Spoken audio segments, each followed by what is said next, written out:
Wilayah Nordeste di negara Brazil telah menjadi oven. Suhunya mencapai 40 derajat di tempat teduh dan 70 derajat di bawah sinar matahari.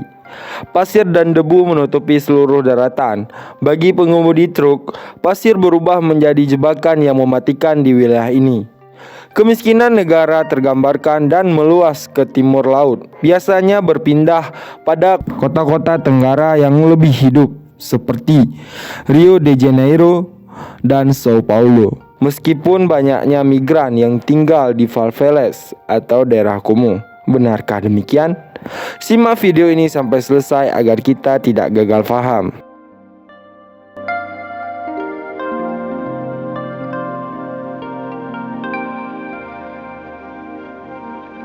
Halo Santai Mania dimanapun berada, ragam suku dan bangsa di berbagai belahan dunia. Jumpa lagi bersama saya Boy King Hosisi Gelap Dunia. How are you?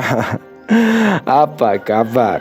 Tentunya kabar baik, bahagia, sehat dan penuh semangat. Lagi santai? Santai aja. Lalu nikmatilah sejumlah informasi tentang dunia untuk Anda. Hanya di channel ini kami mengajak Anda untuk mengelilingi dunia hanya dengan sentuhan jari. Tidak lupa kami selalu ingatkan kita semua bahwa dari apa yang kita nonton hanyalah sebagai pembelajaran agar menambah wawasan dan pengetahuan. Negara yang kita kunjungi kali ini adalah negara Brazil. Siapkan kopi dan bersandarlah. Inilah sisi gelap dunia bersama negara Brazil.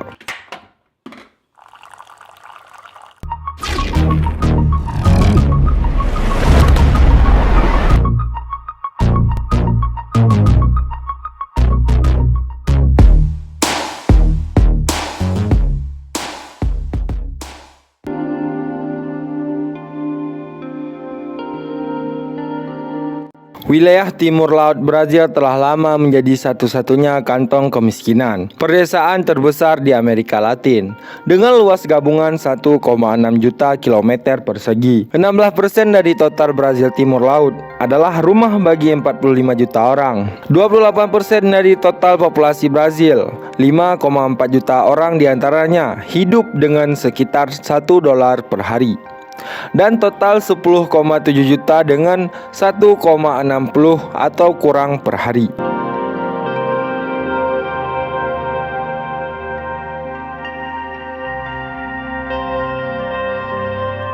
Hampir setengah dari semua komunitas perdesaan berada di pedalaman. Zona semi kering yang ditandai dengan tanah yang buruk dan kekeringan yang parah dan sering terjadi.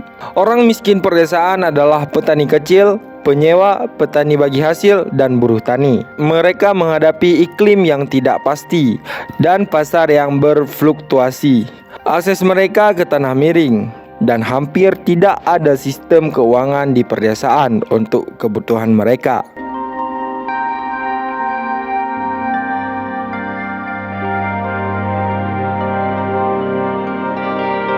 Mereka bergantung pada pertanian subsisten dari makanan pokok, peternakan skala kecil, pekerjaan pertanian dan non-pertanian, pensiunan, dan pengiriman uang dari anggota keluarga yang tinggal di kota.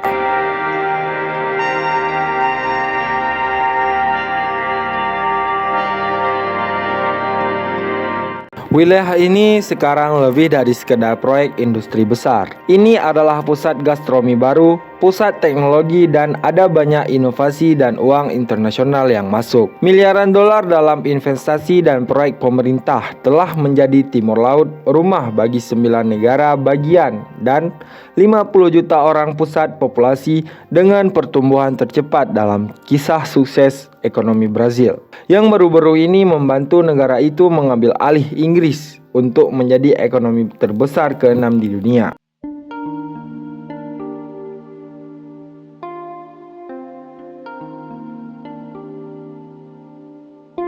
Keseimbangan telah bergeser sejauh ini sehingga banyak orang yang secara tradisional akan mengambil pekerjaan profesional bergaji tinggi. Di Tenggara malah pergi ke tempat-tempat seperti Recife. Sergio Silvino, penduduk asli Sao Paulo yang pindah ke Recife pada tahun 2010, sangat terkejut mendapatkan pekerjaan seperti insinyur di lokasi konstruksi yang besar.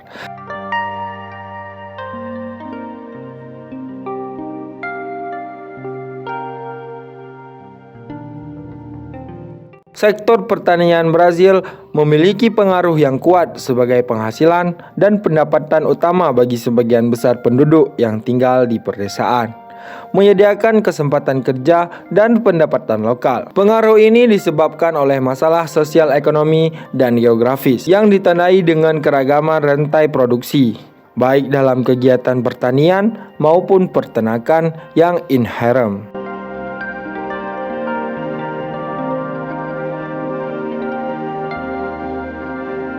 Selain itu, ekspor produk seperti daging, kopi, kedelai menempatkan Brazil pada posisi yang menonjol di ranah eksternal yang mempengaruhi kinerja neraca perdagangan. Posisi pertanian yang menonjol ini juga dapat diamati dalam konteks dunia.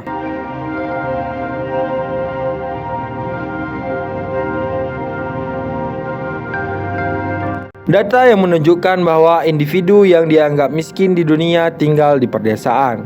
Sebagian besar bergantung pada pertanian subsisten dan mempertimbangkan pemenuhan tujuan pembangunan berkelanjutan, mengakhiri kelaparan, menaklukkan ketahanan pangan, dan mempromosikan keberlanjutan pertanian untuk meningkatkan produktivitas dan ketahanan pertanian.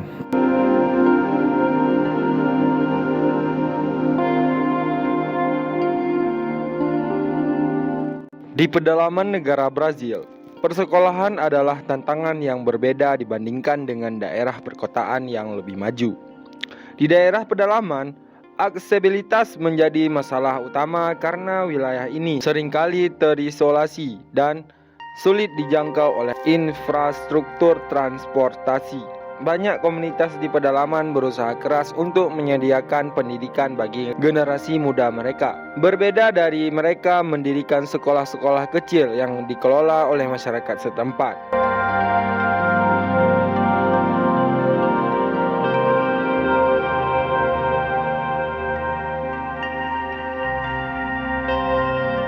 Memperkuat hubungan petani dengan pasar dan menyediakan pangan dengan cara yang layak secara ekonomi adalah cara yang terbukti dapat memberantas kemiskinan dan meningkatkan kemakmuran bersama. Selanjutnya, simpulkan sendiri apa kesimpulannya menurut Anda. Terima kasih telah menonton video ini sampai selesai dan sampai jumpa di video-video berikutnya. Jangan lupa like, subscribe channel ini agar kita dapat mengenal dunia hanya dengan sentuhan jari. Selamat melaksanakan aktivitas dan sehat selalu. Bye-bye.